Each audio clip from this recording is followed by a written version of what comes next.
Hey guys, it's Clovis. I've played Duels of the Roses on and off for over 15 years, and if there's one thing I really wish there was more of in Duels of the Roses, it was enemy duels.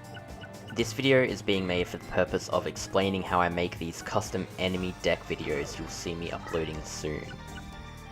Think of how many times you've made a deck that's 1,100 deck cost, making it unable to duel anyone except the final bosses in the game. Or think about how many times you've avoided dueling most of the opponents in the game based on how easy they were, making it feel like there's only a handful of opponents in the game that are actually worth dueling. Lots of people like to imagine mods for this game, but the technology and resources to do so aren't quite there yet, and they're not going to appear out of thin air. So because there's no real way on how to make new challenging opponents, I sleuthed around to try start making my own.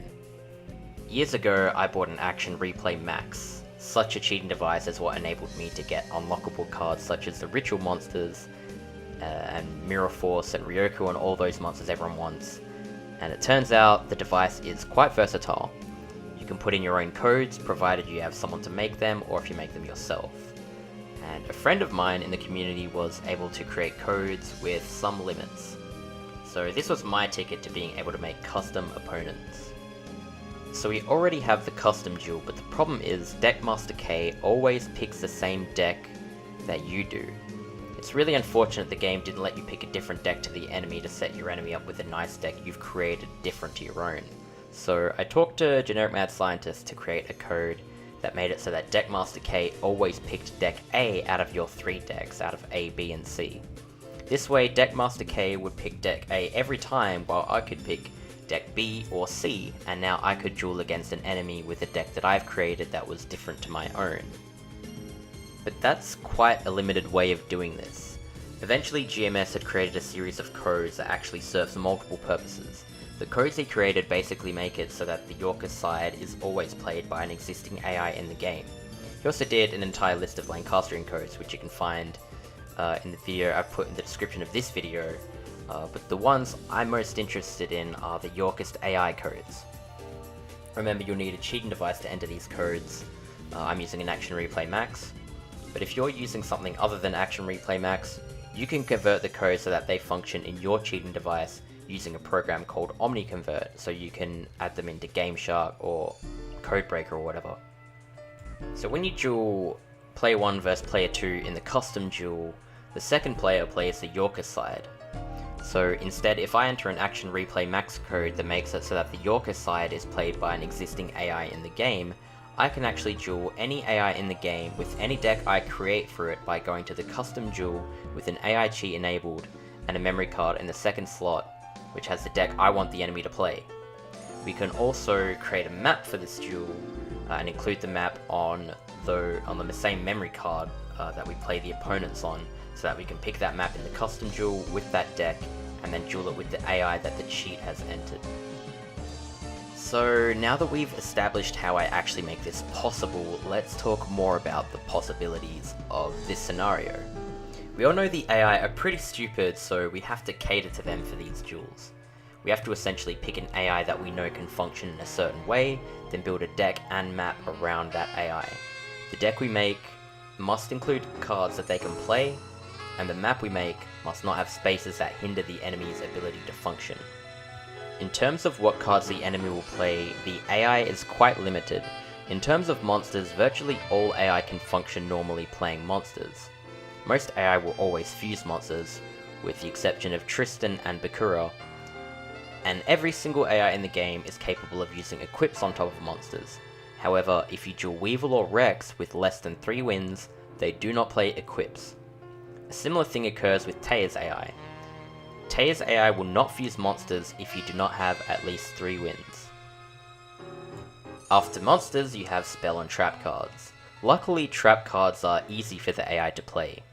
If the AI has no monsters in their hands, they will play a non-monster card face down.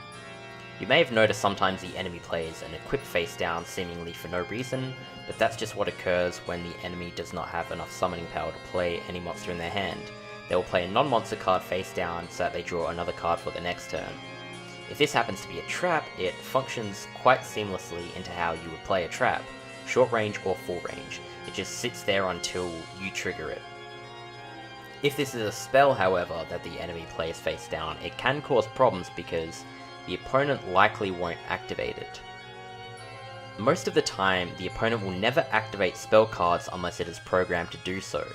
Panic AI loves randomly flipping spell cards face up, however sometimes opponents won't use cards until a certain circumstance pops up, such as Taya not playing Soul of the Pure unless her life points have dropped below 2000, or Pegasus not playing Change of Heart or Brain Control unless you have a monster next to your deck leader. The spell use is very strict in some cases, such as that Pegasus example.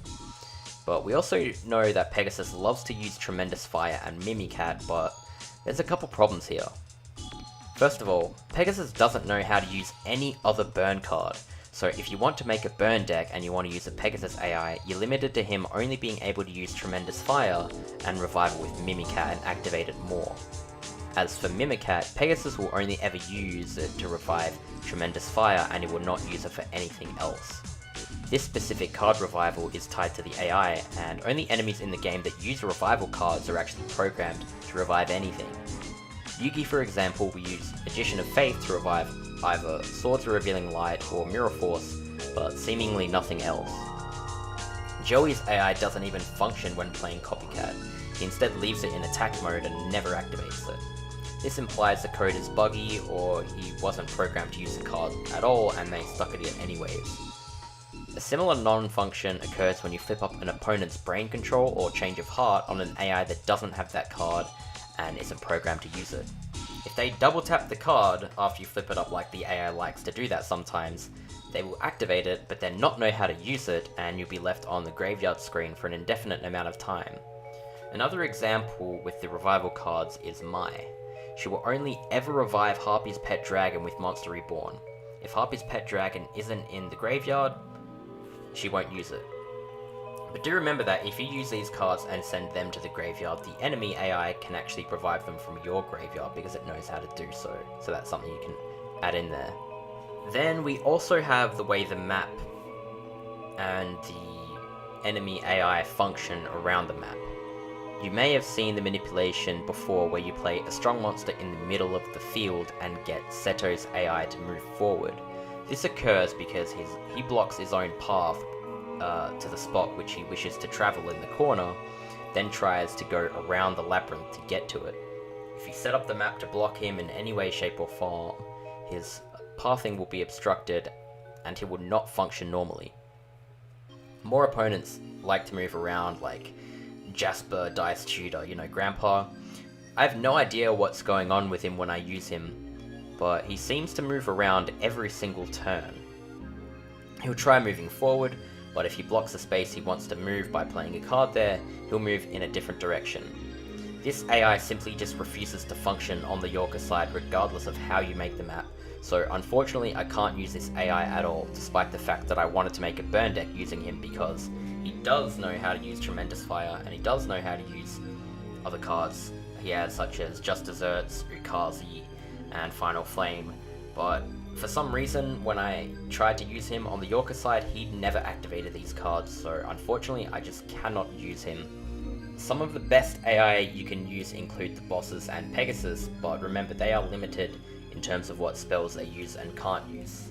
For example, the Chakra Manawat and Fabula AI can use stuff like Dark Hole, Magic Drain. He also knows how to flip Gate Digger, but if you give him any other spells, he doesn't really use them. Sometimes the AI can be surprising in how they activate spell cards though, such as Panic, just flipping up random spell cards. In the past I've gotten him to use cards such as Heavy Storm. I was also able to get Joey's AI to activate Muyarn Curry without even trying, which is a card that none of the opponents actually have. Some AI like Yugi and Marco that are normally on the Lancastrian side will function actually mirrored to normal when placed on the White Rose with the AI Chi. Although they still function normally for the most part, sometimes we need to adjust the map to cater to these individual AI. Now, most of the enemy AI behavior in terms of what they can play and what maps they work in are things I've been experimenting with and know quite a bit about to try and come up with some elaborate, nice custom enemies. These won't be playable without cheats, but if you have cheats, you can easily just come up with your own deck and AI and map combos and play against your own, maybe even upload videos on those custom duels. This video was basically made to explain how this stuff works and how I do it, so that I don't have to say this at the start of every single video I make that is a custom enemy. So now that you've seen this, you know how to make your own, you know how I make it, and I hope you enjoy the custom enemy duel videos that I'm going to upload following this video. Thanks a lot for watching, guys, and I'll see you guys later. Bye bye.